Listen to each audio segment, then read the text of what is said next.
দীর্ঘ ২৭ দিন পর আজ থেকে সারা দেশে আন্তনগর ট্রেন চলাচল শুরু হয়েছে। ফলে সময়সূচি অনুযায়ী বিভিন্ন স্টেশন থেকে ট্রেনগুলো ছেড়ে যাচ্ছে। এ বিষয়ে খবর জানতে এখন যাচ্ছি খুলনায়। সেখানে আছেন সিনিয়র করেসপন্ডেন্ট আবু তৈয়ব।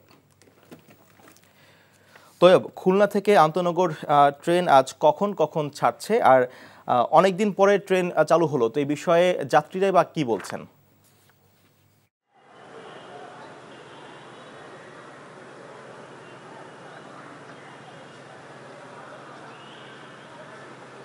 জি সাগর, আপনি একটু আগে খবরে যেমনটি বলছিলেন, দীর্ঘ ২৭ দিন পর আজকে খুলনার এই রেল স্টেশনের ওই প্ল্যাটফর্ম থেকে আন্তনগর ট্রেনগুলো ছেড়ে গেছে। আজকে মোট ৫টি আন্তনগর ট্রেন ছেড়ে দেবে।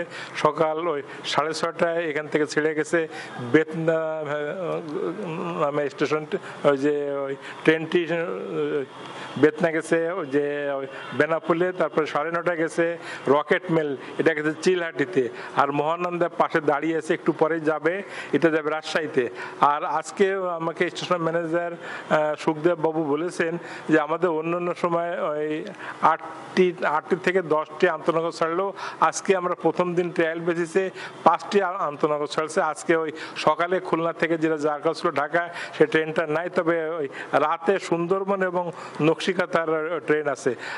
আবার এদিকে অপরদিকে আমি স্টেশনে দেখেছি অনেক যাত্রীরা আসছেন যে তারা শুনেছেন আজকে থেকে আন্তনগর ট্রেন যাবে, তারা খোঁজখবর নিচ্ছেন, অনেকে এসে টিকিট কাটছেন, অনেকে টিকিট কেটে এখনো ওই বসে আছেন যে পরবর্তী ট্রেন যে ট্রেনে তারা যাবে। এবং এখানকার যারা শ্রমিক শ্রেণী আছে তারাও খুব স্বস্তির ভিতরে ফিরেছেন যে দীর্ঘ ২৭ দিন তারা অলস দিবস অতিবাহিত করার পরে আজকের থেকে আবার তারা কাজ পাচ্ছেন।